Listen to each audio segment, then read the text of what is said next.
What's popping? J'espère que vous allez bien. Sujet particulièrement intéressant aujourd'hui parce que je considère que la dépression, c'est vraiment la maladie du 21e siècle. Le burn-out, l'anxiété, etc. Parce que quand votre vie manque de sens et de direction, vous perdez tout espoir. Je tiens juste à préciser que je ne suis ni médecin ni psychologue, mais je tenais à vous partager des informations importantes au vu de mon expérience pour vous aider au maximum. Parce que s'il y a une chose dont je suis convaincu, c'est qu'on ne peut résoudre un problème que si on est capable de correctement le décrire. No.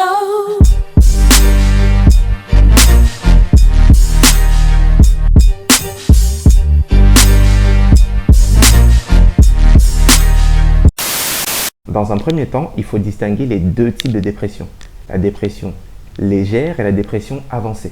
La dépression légère correspond à un état de déprime prolongé suite à un événement douloureux dans votre vie d'adulte. Je précise vie d'adulte parce que la graine du désespoir ne s'est pas implantée en vous depuis des années. En tant qu'adulte, vous avez quand même quelques ressources pour pouvoir y faire face. Du coup, l'état dépressif est plutôt à court terme ou moyen terme. Ça peut durer des semaines, des mois, quelques années aussi. Perdre un être cher, la tromperie, rater un projet très ambitieux, etc. Ce sont des traumatismes passagers qui empêchent le bon fonctionnement de notre cerveau. Mais la dépression sévère, là on parle de traumatisme sur le long terme. Généralement, c'est un événement douloureux survenu à notre jeune âge. Psychologiquement parlant, de 0 à 12 ans, notre cerveau accumule et enregistre toutes les informations survenues par des expériences bonnes comme mauvaises. Si on a vécu quelque chose de douloureux, notre inconscient l'enregistre et le sauvegarde pour nous protéger la prochaine fois. Et c'est exactement comme ça que s'installe la peur. Voilà pourquoi, si votre passé vit toujours dans votre présent, comment vous pouvez envisager l'avenir? Parce que voici en fait le cheminement. La douleur se cristallise en aigreur et c'est ça qui donne la dépression. Et là, je ne vous parle pas de petits traumatismes, je vous parle de quelque chose de bien plus sombre. Attouchement sexuel, disparition d'un proche, un accident très grave qui vous fait perdre en fait l'usage de vos pieds, bref, vous avez compris. Je ne cesse de le dire, mais nous sommes des êtres émotifs. Notre corps physique, on peut l'entretenir, on peut le guérir, mais le corps émotionnel est beaucoup plus complexe. Parce que finalement, si vous observez bien, notre quotidien n'est que la manifestation consciente ou inconsciente de notre état émotif.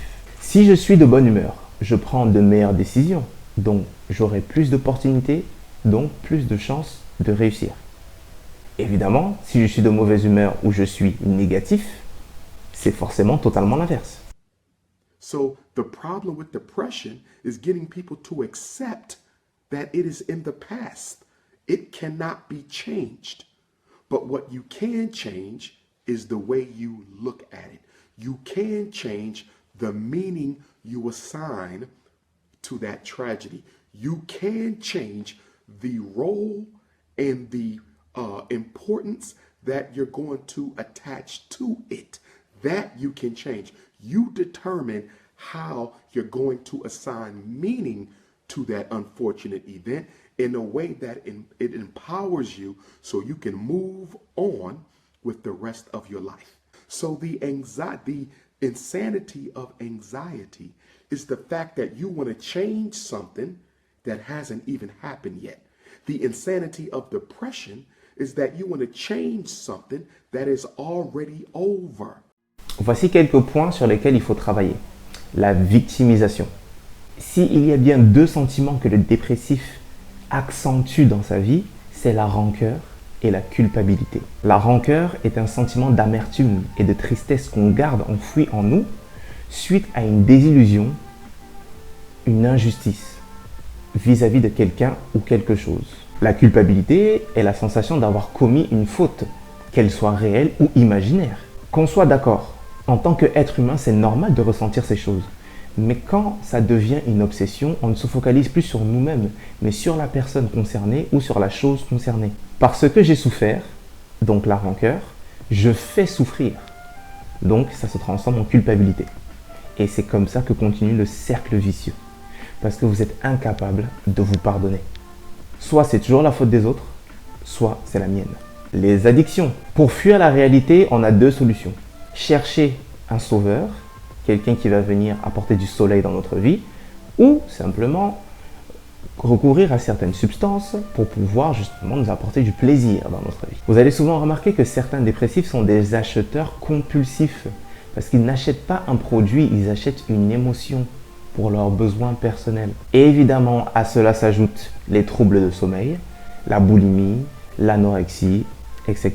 Petit aparté sur les réseaux sociaux.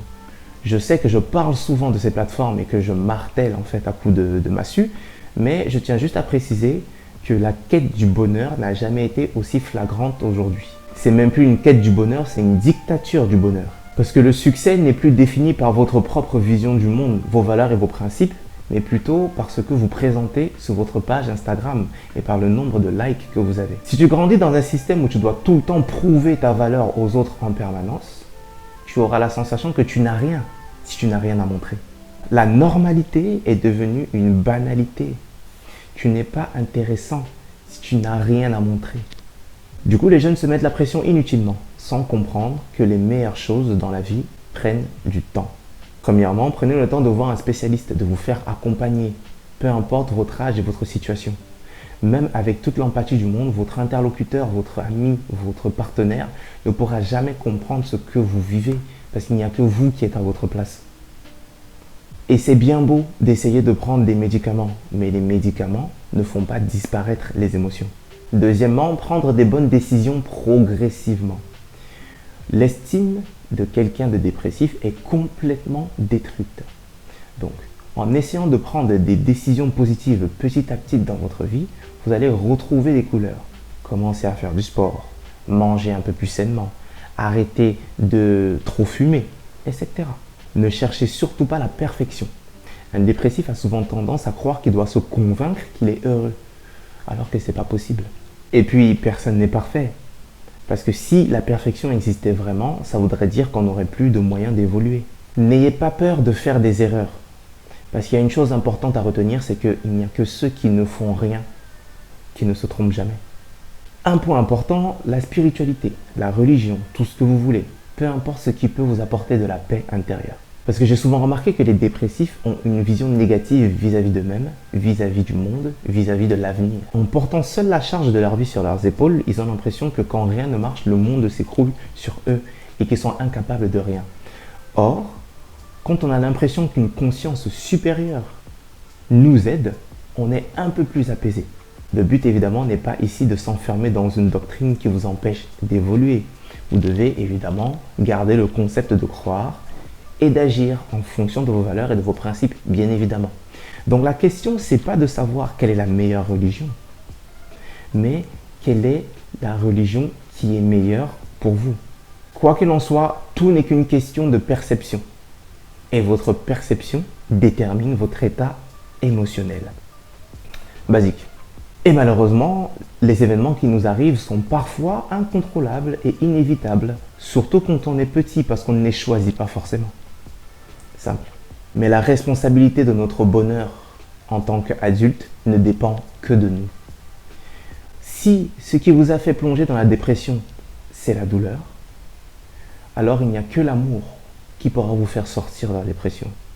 Mais je parle bien ici de l'amour propre.